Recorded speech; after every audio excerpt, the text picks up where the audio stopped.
Hi, welcome back. It is the final day, day 6 of our head drawing crash course.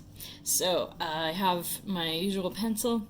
I also have a secret weapon here today with me. This is a Kleenex. Make sure that if you're using one, it doesn't have any lotion or aloe, or it'll get your paper greasy and it won't accept graphite the way it used to. So, here we go.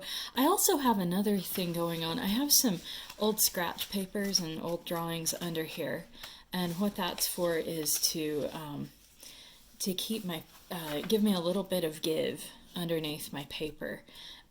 It's a very hard surface that I'm working on, and that'll give me a little bit more softness in my marks. You'll also notice that I usually don't sharpen my pencil all the way. In fact, this one's quite dull. It gives me the ability to do, I'll show you, a little bit softer mark so that everything isn't just super sharp lines. When you're doing faces, they have a lot of soft shadowing, and so using a slightly dull pencil kind of helps with that. It's not everybody's style, but I do it. All right. You can see that I'm working fairly small. I'm going to try to keep it within this size range. And I forgot one of the tools that I was going to show you. I'll have to grab that really fast. But good. I think that's all for prep. Let's go ahead and do this. If you're watching these and if they're helpful for you, would you please help my channel by subscribing to the channel? That would be so kind. It'll help me keep bringing you good things. So check out, I've done that, you know, that soft line. It's like a ghost line almost. You want to just kind of indicate to yourself where you want your general face to land with a very light line. You will probably end up erasing most of these lines later on. Just loose and sketchy. Don't be erasing anything at this point. I think I can hear your eraser. Just don't. Just leave it. Just leave it. If your line was too dark, just move over and start in a new spot. This is my other secret weapon. It's just a strip of paper. You can use a folded paper or just a paper. I'm going to use this to do my measurements. I promised you guys in lesson 1 that I would show you a different way to measure. If you want to go ahead and use that 3-finger method that I taught you in the first video, awesome, go for it. I'm going to teach you this. So if you remember, our face was divided in half, and halfway was where the eyes go, and then you divide the other part in thirds. So this is a more precise way that you can do it. You know, if you use your fingers for it, you're limited to a head that's exactly, you know, this tall, twice of that. But with this one, you can scale it larger or smaller. So here we go. All right, tick mark for, there's where I decided the top of my head is, and I think I like this for the bottom of the head. Later I can erase any lines that don't matter. Learning how to ignore your mistakes and the lines, your sketch lines, is one of the superpowers of becoming a good artist, because you can work a lot faster that way. So I've lined up this end with tick mark number 1, this end, or not this end, but I've made a mark here for number 2. There we go, now we can see them both. So when you move that away, this gives you the whole height of the head. What we're looking for is halfway. So guess what I'm going to do? I'm just going to fold this over, and I line up this mark onto that mark. And I fold it, and you've made the fold mark right here. That is exactly halfway. No math required. Pretty cool, huh? I'm not a huge math person. And you can use this for a ruler too if you want to. I'm just going to sketch in a little halfway line. This is where my eyes are going to land. So what I'm going to do with this bottom part here is I need to divide it into thirds. So I'm going to take this top half. I can ignore the rest of this paper completely. I just need to worry about this. Anyway, both the top half and the bottom half are equal. You could use either one, but it's going to be easiest for us to use that one. So here we go. I'm going to divide it into 3 pieces.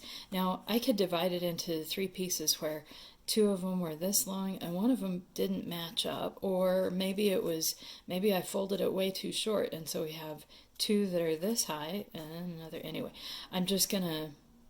here's how I'm going to do it. I'm going to do a guess and check method. So if I do to right here, I fold it right there, and then I fold it over one more time, it's going to give me section 1, section 2, section 3. Let's see how close I was to equal. Oh, it looks like I was just a little bit off. You see where like this little corner and this do not line up? That means that these need to be just a little bit smaller. So we can erase that. I don't always draw all the marks. Usually I just fold it, but I know that for when I'm working with students, it's a little easier for them to see that. Okay, I've backed it up a little bit. Gonna fold it right there. Oh, guess what? I was spot on. Okay, close enough anyway. So here we go. So it was that mark right there. I bring this over and line it up. So here's bottom of the nose, or the bottom of the tip of the nose, and bottom of the lower lip. One thing I didn't do was figure out my halfway. So let's just, like my center line. It's important to have a center line. It helps things. So I'm just going to say, there's my center line. Good. Is that working?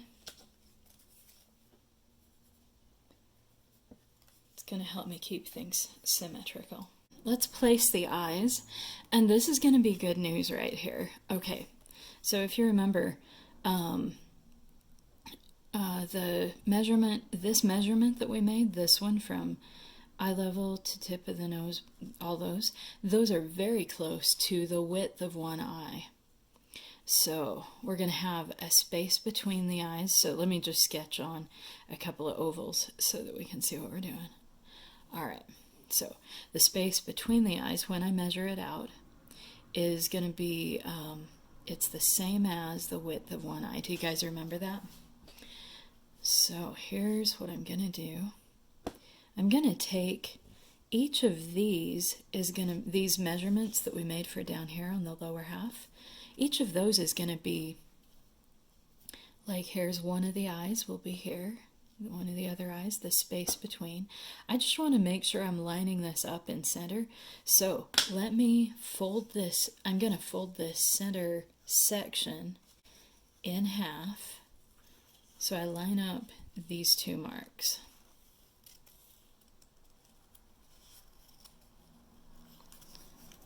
Okay. So this is my exact center. Okay. So the eye is here and here.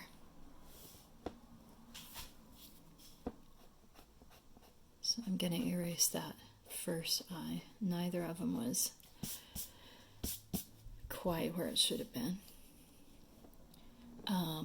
And here we go. We also need a half of an eye measurement for the side of the head. Guess what we just made a minute ago? We just made a half of an eye measurement. So I'm going to line it up again with this eye. And here's the half right there. There's where the side of the head will be. Same thing on the other side. I just line up a half eye measurement. There we go. I think that's all of the measuring, and you can do a little bit of head shaping. I'm going to go pretty generic. One thing that we have, as humans, you've got in this part of your head, you have your cheekbones. Sometimes you have some shaping up here for like if the person's temples come in, but a lot of times that's going to be what you do in this area is going to be dictated by hair. I'm going to cover it up with hair, kind of like we did the first time. So no huge worries, but cheekbones, and then a lot of times it'll slant in a little bit. It doesn't always. Some people have very square faces. We didn't talk a lot about head shape. Sometimes people have like long, like really long thin faces, or kind of heart-shaped faces where it comes really in, like a very narrow jaw. Some people have really wide jaw. I have a pretty square jaw myself. It comes pretty far straight and then square, but we'll kind of round this jaw off. I'm rounding it off about here, just a little bit lower than this bottom of lip measurement is where I'm changing angles. So I kind of go like straight through here and then straight through here, just at angles. If you want to, you can, if you're just like, oh, these jaw lines are driving me crazy, you can just round it like that and it's gonna look fine. That would be a very good beginning face. There we go. And then you can shape your chin how you want to. Some people have really kind of squared off chins too, and some are very round.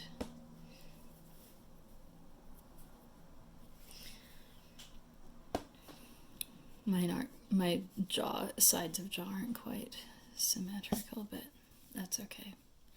Anything that's not symmetrical, let's just cover it up with hair. It'll be fine. It'll be fine. It's your first one. You're doing great. Let's do this. All right. I think we're ready to start with the eyes. We're not going to go quite as detailed as we did, which means that we're going to use the blending tool, whatever you're using for a blending tool. It could be the Q-tip again. It could be the sleeve of an old work shirt. I'm going to take this, and if you're using cloth, sometimes it's helpful, cloth or some kind of a tissue. I folded it in half. I'm going to fold it in half again. This is starting to give me a little point there, but it's not very sturdy. So if I fold it like corner to corner, then I get a nice little point that I could do some of this kind of thing with. But what I'm going to do, I like mine really sturdy because, so I'm just going to keep folding this thing in little halves and quarters until it gets down, and then I can start to roll this part into a little pointy shape, and I can blend with that. I think it's going to be great. All right, here we go. Let's do what we did on the eyes. We just kind of put in a little oval so we know kind of where it's going to land. We just want to make sure that all of our lines end up inside of this big oval line. Something feels a little bit weird about these. I think one of them is maybe a little bit, I think this one might be a little wider than the other, so I'll kind of adjust them. It's not a huge deal. Like, don't worry too much about little tiny things. They're just not that big of a deal. I probably made these little tick marks a little too dark too. For teaching purposes, it's good because then you can see what I'm looking at. But the bad news is then it interferes with later on when I'm trying to get the details worked out and I've got these little lines. So here we go. Okay. If you remember, one of the first things that we did was we got oh, this looks so creepy. Okay, a little bit of a circle here, kind of in the middle of both. You want them about the same size, and you want to go light, really light. Whew, because you're going to erase part of it. All right. And also in case you make a mistake. So, in the very center of that, you're going to put the pupil. I'm not leaving probably should. I forgot that I was going to leave a little reflection. You want these to match, sort of. Okay, mine don't match, but that's okay. We're going to work around that. Just a little shape. It can be a rectangle or a circle.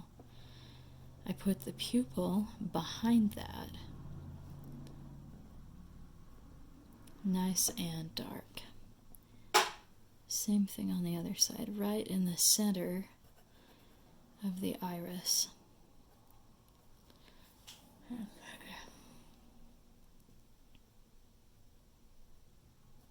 Since I don't do much portraiture, and it wasn't my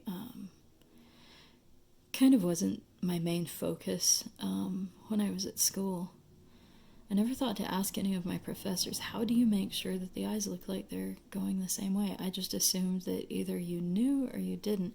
So I ended up looking up some YouTube videos later on, but then I never had a chance to practice what they told me. So everybody has gaps in their education, and I hope that you will look that up as if it's of interest to you. Here we go. Now you're hearing all my dark secrets. You're welcome. From this outside corner over to here, do you remember how we drew a little rainbow line that kind of touches or passes just above the top of the dark pupil? Comes right over there. Same thing, both eyes. This is going to be the upper eyelid. It's starting to look a little bit more like more human, less creepy. Now I'm going to erase, well, actually, let me do, let's finish the bottom one first. So I can bring this down. I'm going to bring this corner down a little bit for shape. That one just feels, I think I put the iris too far over. We'll roll with it and we'll see where it goes.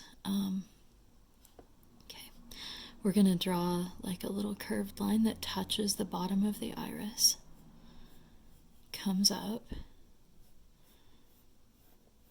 We'll have fun eyes if it's like way off. It's not way off, but it'll be a little off.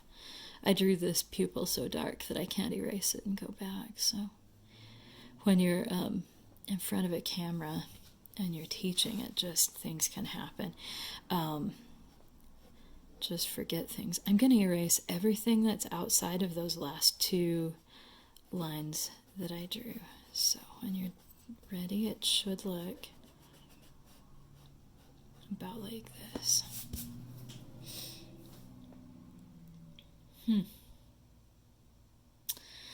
So, okay, let's make the rest of this part pretty fast. Do you remember how we had the shadow of the upper eyelid? So I'm going to put that in. That's going to be really important. And it's gray. It's like, if you remember that little chart that we did that went from really dark to middle gray to light gray to light, you want this to be kind of in this middle gray area, not super dark. You want to still be able to see a little bit of lines through it. There we go. And let's go ahead and put a dark line around the iris.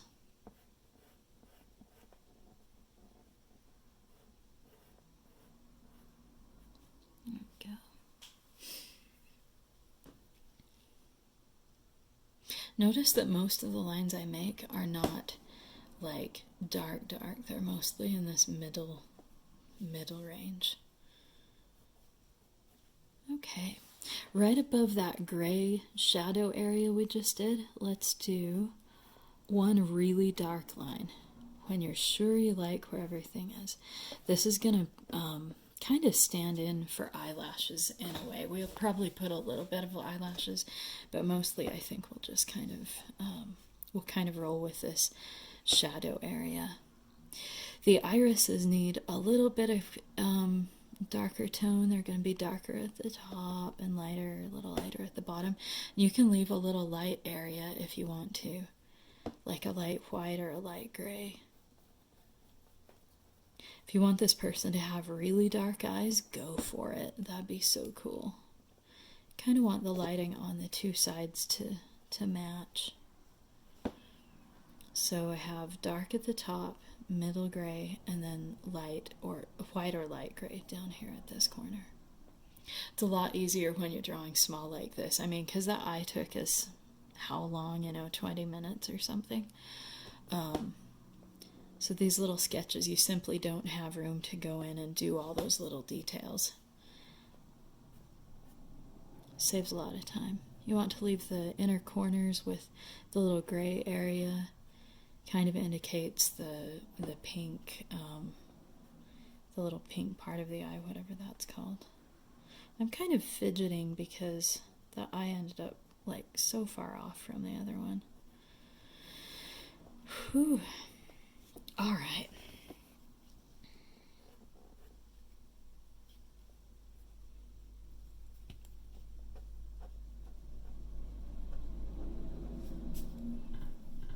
Faces are roughly symmetrical, but they're not perfect.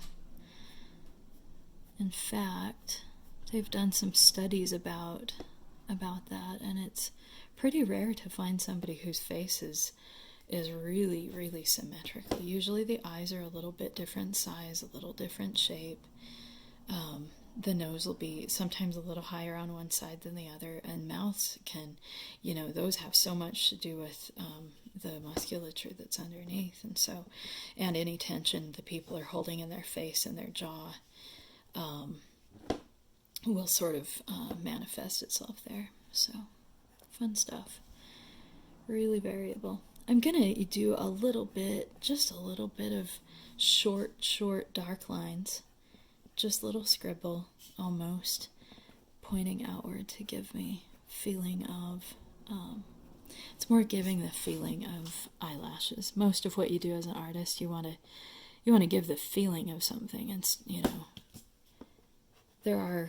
I used to be really, really into, like photographic renderings, and then I finally produced one once, and I took a deep breath and realized that I had accomplished my goal, and now I could go on and try other things. So I've been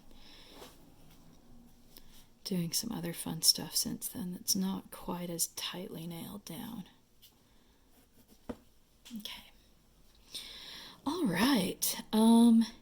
Let's do... Once we get into the nose and the mouth, we're pretty much doing shading. You guys remember, like, the last two lessons were so much about shading. But let's go ahead and say this is the bottom of the tip of the nose. You remember that? I'm just going to darken it a tiny bit, just so I don't lose it in my shadows. And then decide how wide you want your nose to be. I usually go about that wide. Yeah, the side's way off. That's fun. I'm just going to post this video anyway. That's good. Okay, and so I usually put these little parentheses. I usually put these little parentheses so that they're kind of lining up. Like if you drew this line all the way out, which you're not going to, but if you did, these parentheses would kind of line up, bracketing it kind of even like that, if that makes sense. Like, okay. And not everybody's nose is like that. Like this is a slight upturn on the nose. Sometimes you'll have that the tip of the nose has grown, like especially as people get older, or sometimes even not, just certain shapes of nose, the ball of the nose will cover up the nostril area, that's kind of cool looking, maybe you want to roll with that. I think I draw it this way because I have a little bit of an upturn and I'm just used to looking at it that way. My professors used to say every artist's work is a self-portrait, and there are a lot of ways to take that. But most of the people that I draw do have a resemblance to me, just because I'm so used to drawing myself and looking at myself. Self-portraits means that you have a cheap model. You can, models can get a little pricey sometimes. Okay, just shadowing in. I'm going to start shadowing, and when I'm shading this, just for the sake of speed, I don't think I'll go contouring anything around, you know, maybe another time in another video. This time I'm just going to mostly use, since I'm right-handed, the easiest stroke for me to shade with is this one right here. And I have my pencil at a fairly low angle, like it's not up pressing down into the paper like you were writing. It's down like almost flat, not really, but I'm holding it from way, way back so that I get a low angle and not a lot of pressure. I hope that was helpful. Here we go. Good, so shaded that in. I'm going to shade just a little bit behind the nostrils here, very faint. My light is going to be coming from that direction. You don't have to draw the arrow. In fact, please don't.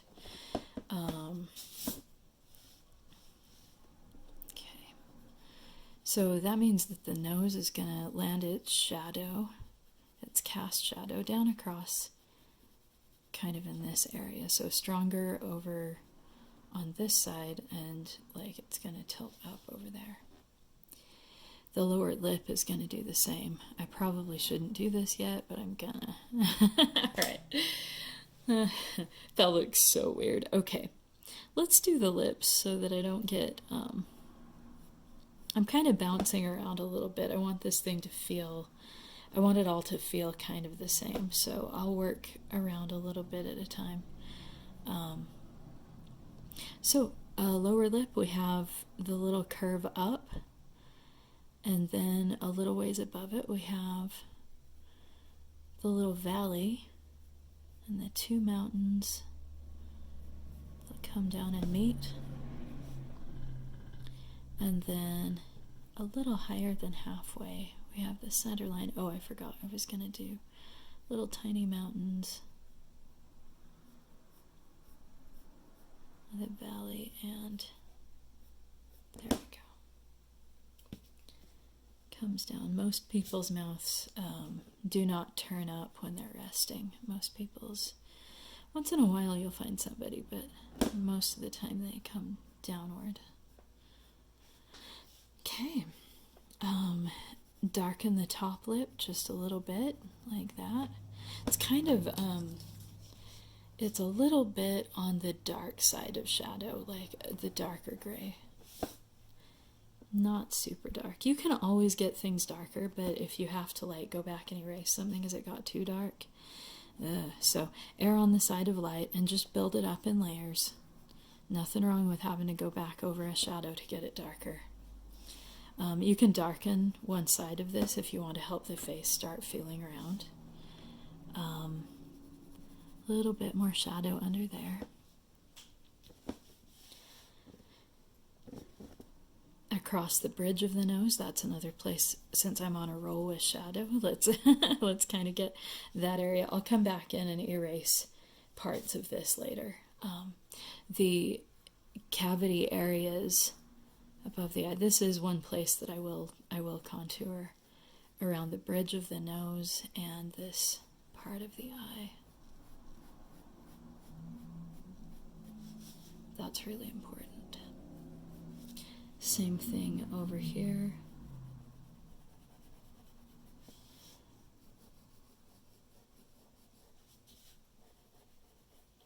With my my private students, I will set up a mirror on the table in front of each of us, and we spend however long it takes to get a little self-portrait, and then they get to look at an actual face in person and watch the muscles move, and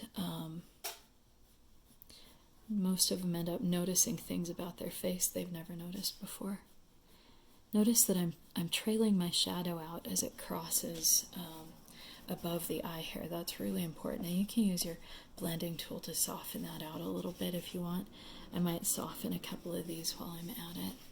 You don't have to, but sometimes it helps, especially if you're not, like if you're not used to shading evenly and you've got a little splotchy, or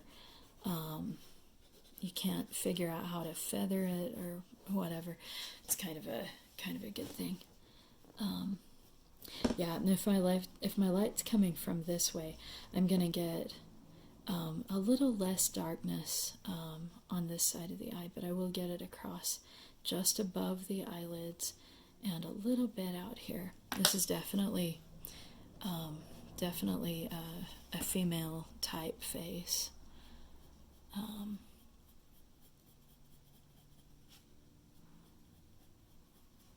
But this is definitely a lower surface there. But you'll get a little bit of light through right here. While I'm in that area, I want to put in the eyebrow, just because, and I'm starting just a little ways in toward the center from the corner of the eye. So corner of the eye, eyebrow is just a little bit toward the center. Good. And I'm using a little tiny, smaller version of the ones that I showed you yesterday, or a couple days ago, sorry. There we go. I might have to, I think I'm going to have to flip this, so you'll see me drawing upside down for a second. I had a little recording glitch and I lost part of my video, so I had to erase and backtrack a bit. But what you missed was I got rid of my center line. And because we just don't need it right now and it's going to interfere. You can leave those if they look really cool to you in like a sketchy style, but for most portraiture you don't want those there. Good. So I was talking about, the part we missed was where I was talking about how the light's coming from this way. So this side, everything on this side of the face is going to receive a little bit more light, and except in like the deepest little shadow pockets.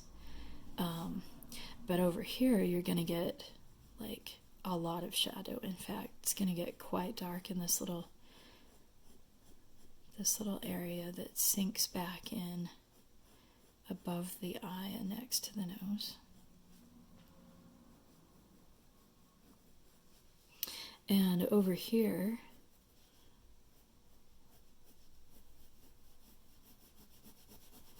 I'm just going to shade this in like a light gray. I'm going to use my blending tool.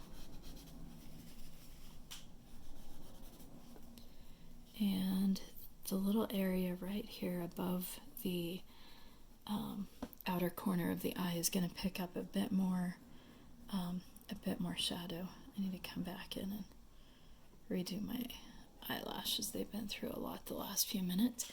Okay, this whole side of the face is going to get shadow, so here we go. Let's just put it in, and then if it goes outside, we can erase that. Just make sure you're going kind of middle to light gray.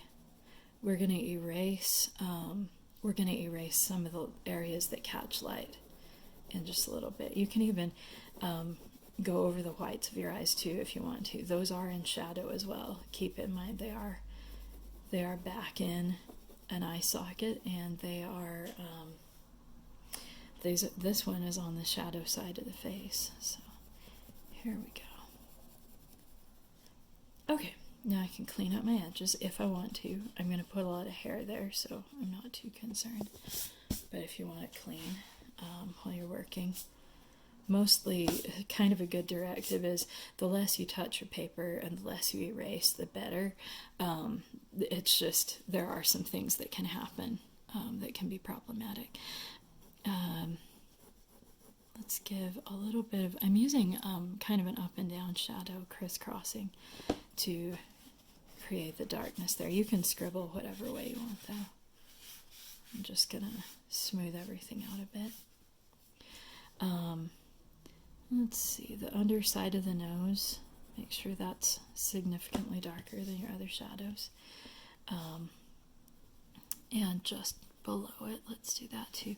That little teardrop thing above the lip, I'll just put it in really softly like that. Just super soft. The tip of the nose, I'm gonna very lightly, almost not touching my paper at all. I'm gonna get kind of the ball of the nose area, and then I can erase this little top, a little notch on the top of it. Nope. Hopefully yours looks better than mine. That didn't work. Okay. I did not like that. Okay. But I am going to use rounded lines to kind of shape that in a bit.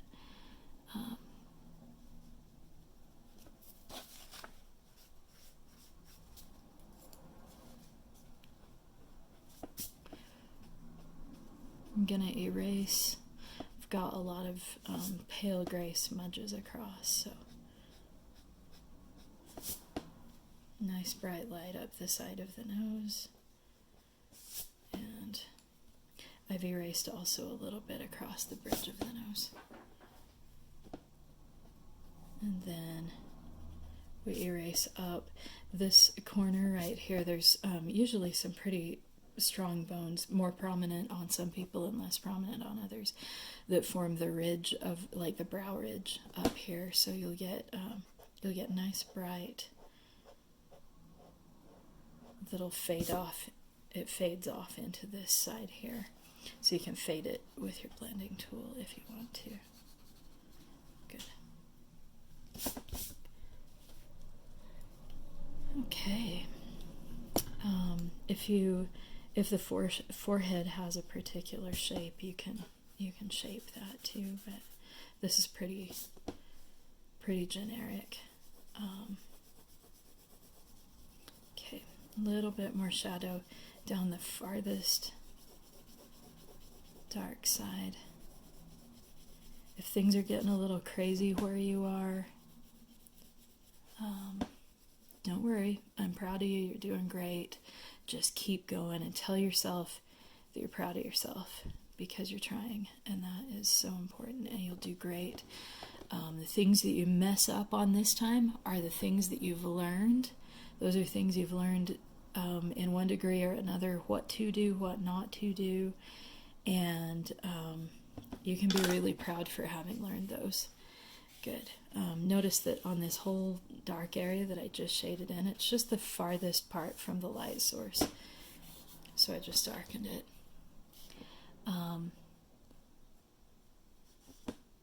Gonna pop the nose out by putting really soft little shadows behind these parts, especially soft on this side, because this is where the light is. And let's put in the little, I'm going to use, if you remember when I was doing the nostrils, there was just like this little shape like this, just like like a little mountain. That's what I'm going to use. It's just the easy one. And I'll put a little shadow below each of those and darken the whole thing a little. There we go. Now it's starting to feel like the nose is popping out. I can put a little more shadow over here if it feels like the nose is still flat.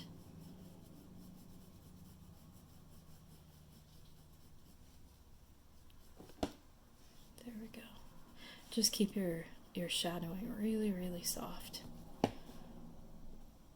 Makes life easier.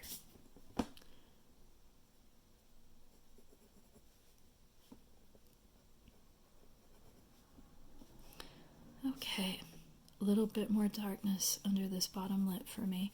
Yours might be dark enough already. And down here at the bottom, the chin is going to catch light on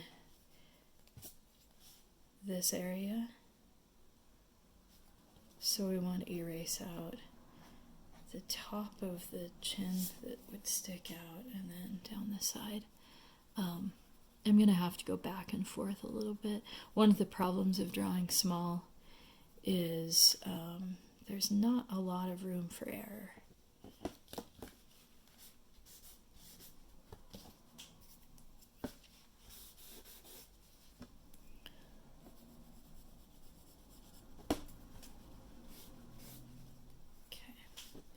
You can probably find a little bit of shadow down under the jaw over here. If you want to, it'll give it a little bit of form.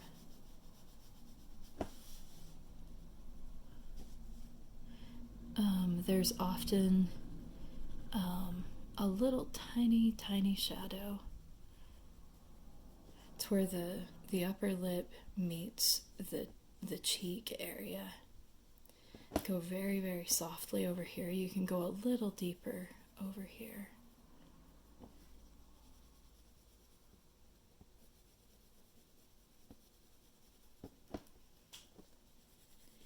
Ooh, but if it gets too strong, this person will look very unhappy.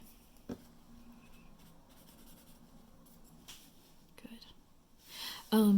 I'm going to put in a couple of tiny details. You want usually the eyes to be most prominent, but you may want to darken up a couple of details. I forgot to put the line across the mouth, but if you want to, just little dashed lines usually work best for me. And the little fan shape at the side, just really, really tiny. Doesn't have to look like a fan shape. Got a little bit strong. There we go. But for a second, this person almost started to look happy. When you're working on darker skin ranges, you'll find that all of these values just shift down. Anything that was in the medium to light range, you would actually have in the light to, or the medium to dark range. Like the light side of their face would probably be in this range here, like the medium, and then the dark shadows would be the shadow side would probably be quite dark, and then you'd have these bright highlights. Pretty fun. We might try some of that sometime. Okay, I need to stop just playing around with fussing with stuff. All right, let's put some hair on, and I'm gonna do the wild crazy hair in the wind again. And hair actually sticks up, if you remember, there's top of the head right here rather than top of face, and the hair has body, so it might stick up significantly beyond. That'll be important. You don't want to feel like it's slicked down, or it'll feel painted onto the head. The hair will come fanning out from a part area. It'll come across.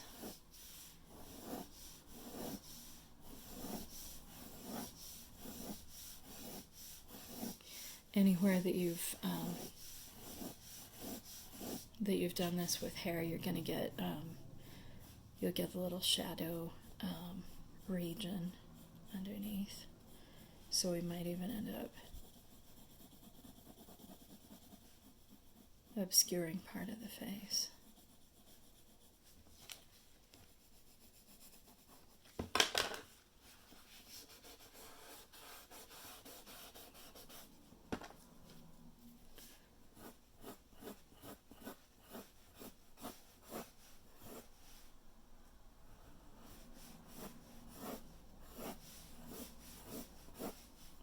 Hair is kind of fun, especially this crazy windy hair, because you can go all kinds of fun directions with it.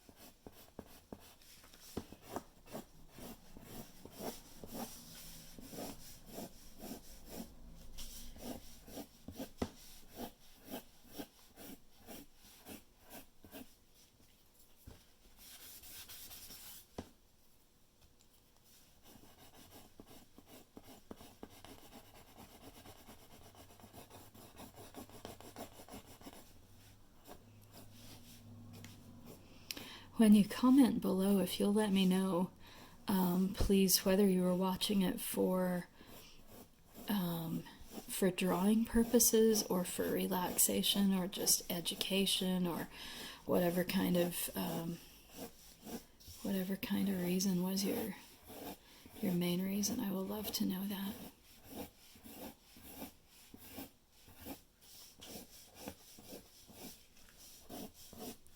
My hair's getting way outside of the frame there.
I'm gonna put shadow in this whole neck area.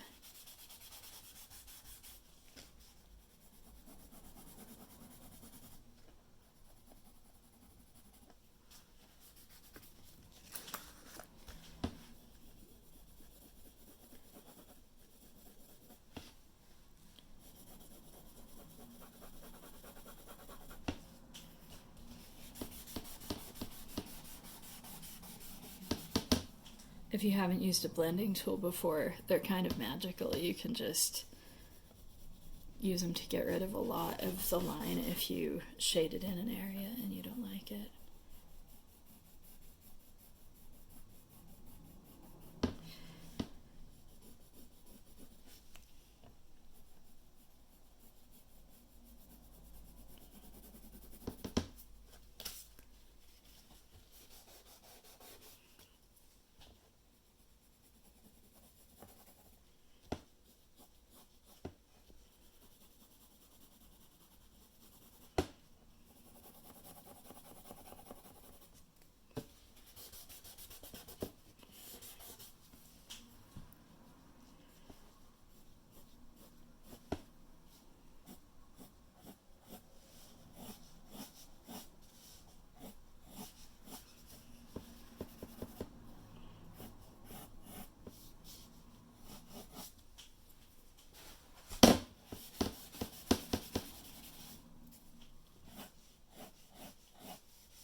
Some people really love doing the finish work on things like this, and some people think that's the worst part. And it's just up to the individual artist. Some of you are probably really enjoying this part. Just drawing the hair and the little fussing with little details and finishing up the jawline and things like that. And that's why you find in art, you'll find a range of styles. Like some people, it's like super, super highly finished work, really careful and detailed. And some people are like, nope, I just want to be a sketcher. And they just sketch. And there's some really cool things that can happen both ways. All right, I'll get her a little bit of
I'm going to use the blending tool and just kind of soften everything out away from her.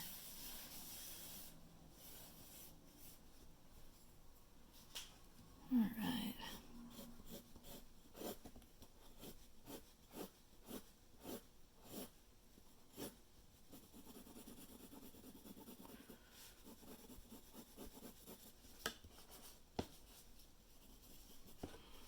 One thing I forgot to do on the shadows on her is usually you'll find those places that get sleepy below the eyes. Most people, they show most of the time just a little bit. Those little tiny rounded areas. Okay.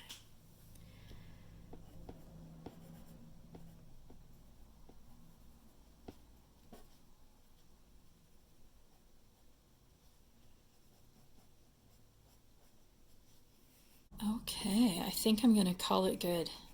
Be sure to sign it or initial it if you're drawing with me. I hope you've enjoyed this whole series, and please keep an eye on this channel for more new things that'll be coming up. I have a few ideas.